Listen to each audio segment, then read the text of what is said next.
how does an RIA compare to an independent broker-dealer? That is today's question on the Transition to RIA question and answer series. It is episode number 144.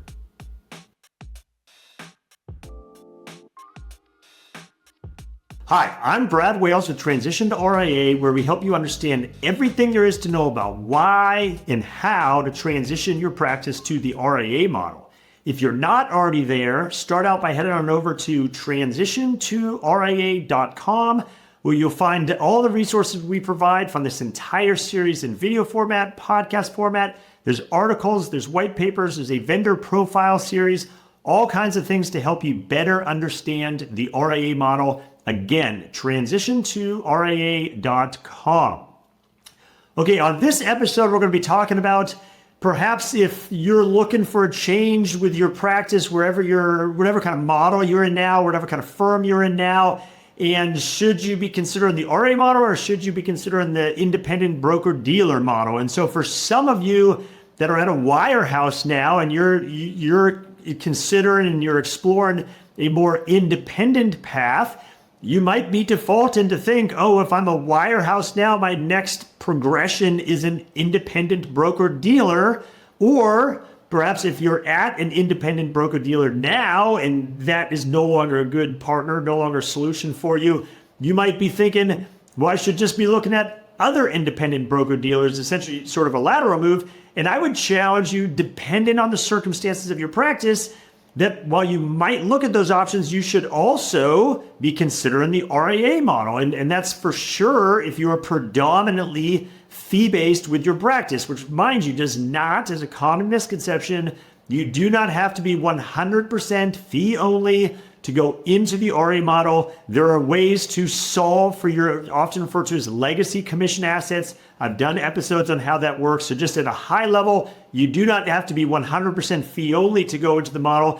And for those of you that are either perhaps already 100% fee only or predominantly fee only, which I would describe as 70% or more fee only, I would challenge you, why are you only considering perhaps the independent broker-dealer path as your independent route? You should be looking at the RIA model as well. So on today's episode, I want to give you some of the comparisons between that independent broker-dealer and that RIA model. So to start with a little backstory on the independent broker-dealer model. So for those that are just not already familiar with it, that is the idea being that you are joining a broker-dealer in a quote-unquote independent affiliation model, often referred to as a 1099 model or an independent contractor model, where the idea being is that you're going to join that broker-dealer, they're going to give you a relatively high payout, and in return, you are going to manage your so-called local expenses yourself as your own business. You are your own business, you are 1099, you are that independent contractor, they provide you certain services, you in turn essentially run your local arrangement. And so we call them independent broker-dealers because historically and primarily they were simply broker-dealers, when many of these have been around for decades and decades. And that was, if not entirely, almost all of their business was working in that broker-dealer capacity, where the advisors, if you will, were brokers of the broker-dealer or were registered representatives of the broker-dealer. And I'm old enough to remember there was even a magazine at one point that was called Registered Rep, because that was the primary way that essentially quote-unquote financial advisors operated, was as a broker, as a registered rep of a broker-dealer. And so that is primarily where they were. And that was, you would generate, as that broker, you would generate a commission on each transaction you did for clients, whether that was to trade an equity, to buy into a mutual fund. Obviously, ETFs eventually came along, so there might have been transaction costs there as well, or commission charges. And so that was historically how it worked for a long time, and hence that's why we call them independent broker-dealers. But over time, and we've seen this, the wave towards more and more advisory fee-based accounts began long ago, that there was this increase in demand from clients and from advisors of how they wanted to work with their clients to work on a fee basis instead. So as opposed to being on a transactional basis where you as the advisor are compensated on a commission for each transaction that's done, hey, there was this growth in the fee-based advisory account approach where, hey, you are providing advisory services and maybe portfolio management for your clients, and you are paid not by each transaction that occurs, you are paid a fee directly paid by the client.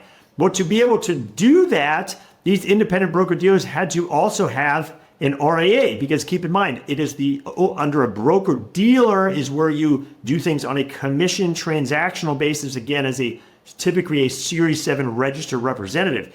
If you want to work on a fee basis, that has to be under an RIA. So these independent broker-dealers over time introduced what's often referred to as a corporate RIA, which is essentially their affiliated RIA, and they could say to their advisors, hey, if you want to open an account for a client on a commission basis, great, you're technically doing it under the broker-dealer side of the house. And if you want to open a fee account for the client, an advisory account, you're doing it over here on the RIA side of the house. But it's essentially kind of all under one roof. But we kept calling them independent broker-dealers because that's what we've always called them. The reality, though, is as time has gone by, if you look at the stats of any of the, for sure, at least large, quote unquote, independent broker dealers out there, maybe the smaller ones, that over time, because of the demand for and desire for more fee-based approaches to working with clients, if you look at those big independent broker dealers, more client assets are now on the fee side, the RIA side of the firm, than are on the broker dealer side of the firm. So if anything, we arguably shouldn't even be calling them independent broker dealers anymore, because they are no longer predominantly broker dealers like they once were. There was a time they once were the broker dealer, and then over time eventually happened to have an RIA, and then that RIA ended up growing. Now, if anything, they are predominantly very large RIAs that also happen to have a broker dealer solution alongside it. I don't think we'll ever change the terminology because it's just forever been called an independent broker-dealer.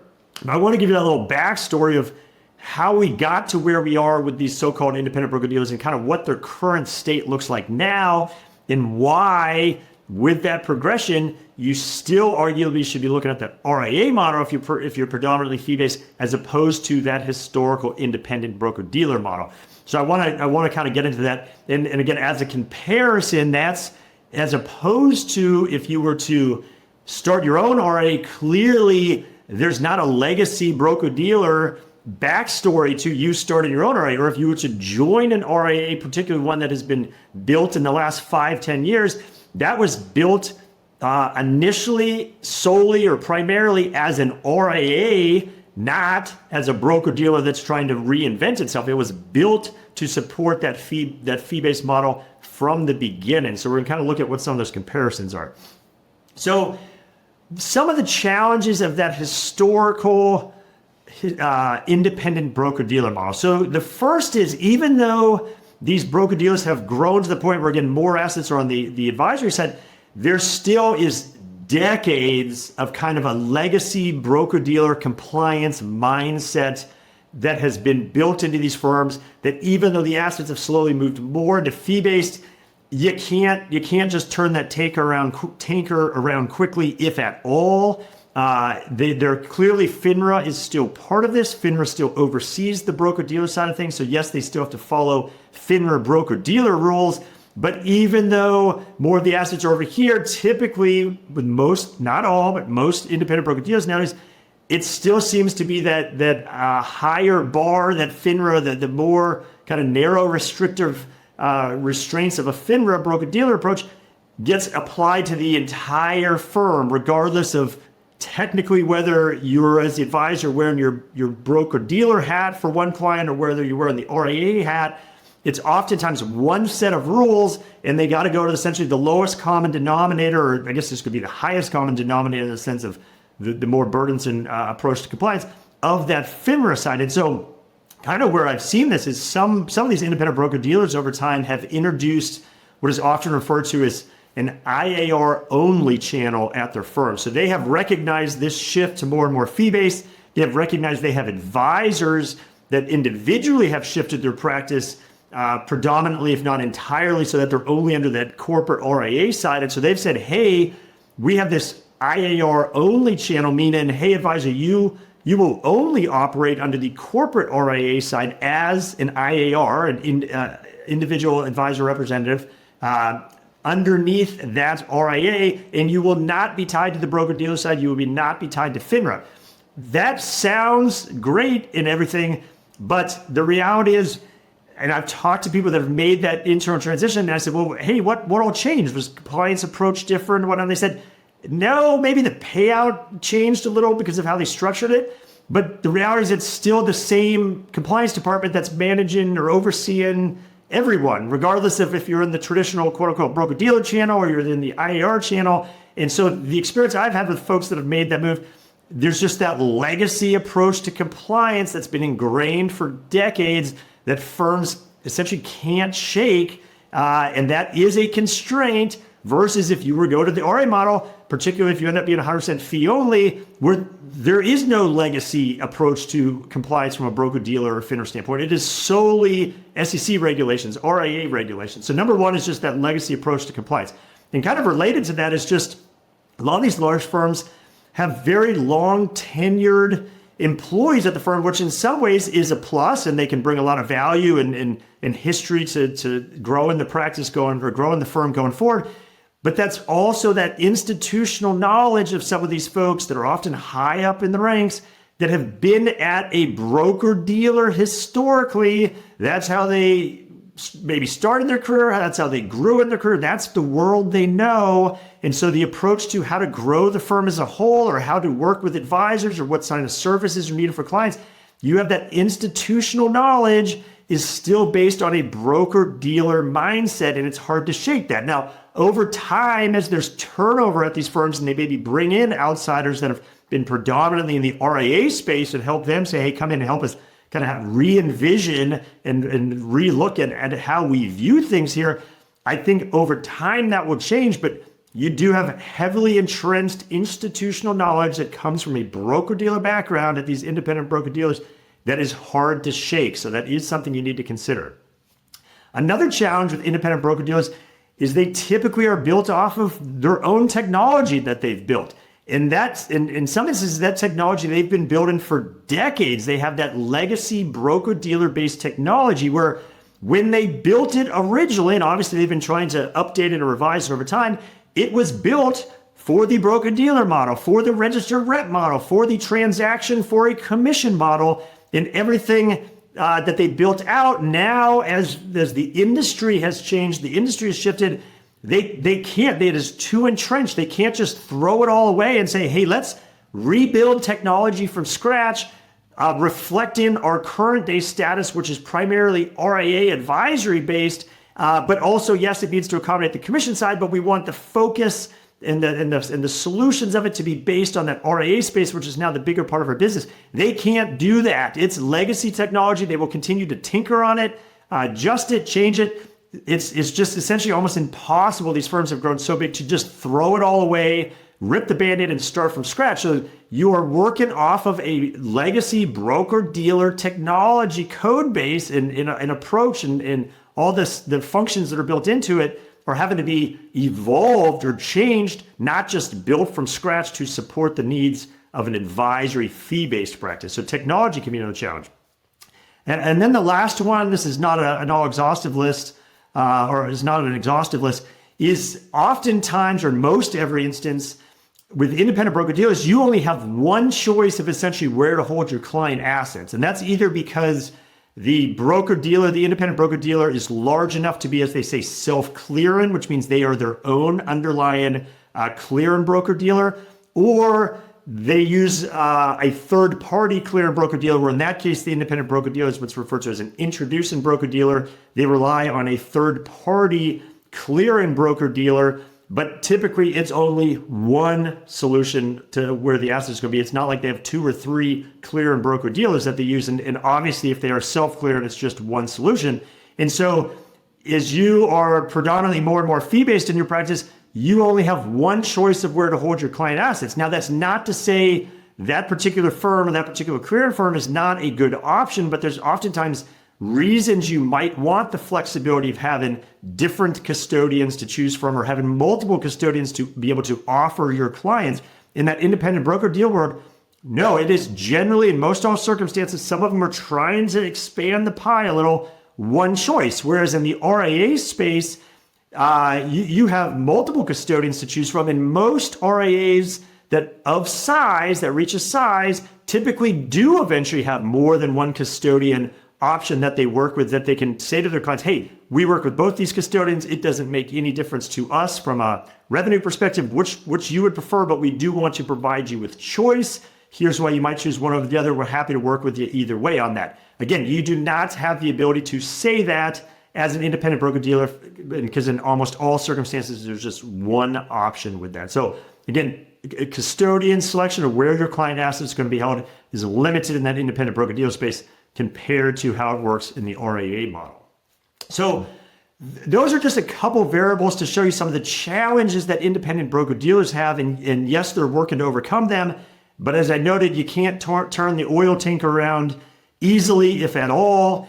The best you can do is try to hopefully steer in a better direction with it in many instances. But to give you a couple takeaways on this, I've kind of been dunking on the independent broker-dealers in this regard, but this is all factually correct what I'm saying. Now, I would say I should not and will not paint a broad brush and say all independent broker-dealers are challenged in the same way and they're all equally slow to react to the change in landscape. That's not the case. And there are some, not many, but there are some independent broker-dealers that I have observed or have believed that are essentially more progressive and accepting the new reality of where the industry's going and that we need to kind of reinvent ourselves as best as possible into what is viewed more as an RIA option versus that traditional independent broker-dealer option. So I don't want to come across as painting a broad brush that every independent broker-dealer is like this. There are some that I would give credit to that I think are better at trying to evolve than others, but clearly there's many that are struggling and the needle is not moving as fast as it needs to be moving considering where the industry is going. So that's number one, just to give a fair disclaimer on that. And then related, if you are predominantly fee-based with your practice, you should be looking at quote unquote RIA options before or with more focus than looking at broker-dealer options. If 70, 80, 90% of your practice is fee-based advisory and only that small minority is 10 or 20%, why are you looking at what is driven by the 10 or 20% as your main solution provider? Why are you not looking at how it works in the RIA space? And again, yes, you might have that remaining 10 and 20%, and you might need a way to solve for that. And as I talk about in many episodes, there's generally ways to do that. So do not assume that cannot be solved, but you should look at your practice and say, predominantly, what kind of practice am I? Am I more a fee-based practice or am I a commission-based practice? And if I'm more fee-based, I should be more focused on what the RIA model has to offer versus that legacy independent broker-dealer model has. Now, if you are 70, 80%, 90% still broker transactional with your practice, and that's fine. That, for instance, there's some practices that are perhaps all fixed income related practices, and that is just the model that works best for them and their clients, and everything's done on a commission basis. Well, that is always going to be better if that's what's worked for you in the broker-dealer space. Now, that fixed income advisor could go and convert and do it in a fee-based account, charge a fee and perhaps a lower fee if they wanted. But I get it. There are some circumstances, like the fixed income example, where maybe a broker-dealer path is the better path. Or again, just in general, for whatever reason, your practice is still in that bucket that 70, 80, 90% of your practice is broker-dealer commission-based assets. And the minority position, perhaps in your case, is the fee-based side. In that case, yes, you should be looking at the independent broker-dealer. I'd even say if you're 50-50, the independent broker-dealer path might be the better path for you. But the minute you start getting in the 70, 80, 90, 100% range of being fee-based, that's where you need to put more focus on your RIA options versus that legacy independent broker-dealer path. And then the final thing, I'll just tie a bow on it. I talk to a lot of advisors and teams, or I hear feedback, and there's a number of misconceptions out in the marketplace about the RIA model, well beyond the scope of this episode to address them all. But sometimes there's just this mentality, particularly people that have advisors that have been in the space for perhaps decades, that they just somehow need a broker-dealer, right? Because their entire career, they've been at a broker-dealer. Again, these broker-dealers are reinventing themselves more as essentially RIAs. But there's just this thought that, oh, no, I have to be at a broker dealer. So that's, hey, if I'm going to make a change, and even if it's a change to independence, well, yeah, I need to be in the broker dealer world. And again, in many instances, it just doesn't make sense, as I was just alluding to with the percentages. I mean, I'll talk to some advisors that will be either like a wirehouse W-2 model or an independent broker dealer model, and they are literally 100% fee only. And they will talk about, if they're going to make a change, looking at independent broker dealer options. And I say, why are we even talking about broker dealers? Why are we even talking about FINRA? Your practice doesn't have anything to do with that anymore. But there's just, and I get it, if you've been in the industry, example, for decades, there is the thought that, hey, you work at a broker dealer, you're affiliated at a broker dealer, so my future path must be broker dealer.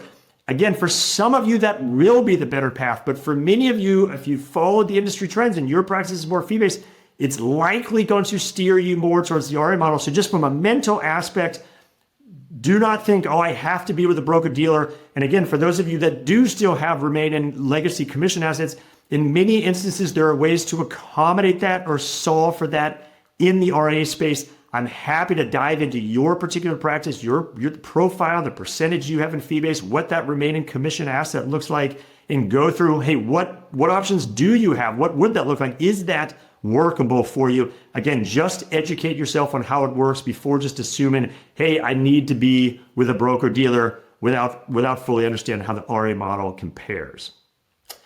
So with that, like I said at the top, my name is Brad Wales with Transition to RIA. This is the sort of thing I help advisors with all day long, and say, hey, what are your circumstances now? What are the motivations you have for maybe making a change? And then, hey, what does that landscape look like? And yes, there's nothing wrong with understanding how independent broker dealers work. If you're not at one currently, or you are, and you should say, hey, is there a different one that's maybe better? But at the same time, you owe it to yourself to say, what does the RIA model look like alongside that as well? I'm happy to have that conversation with you.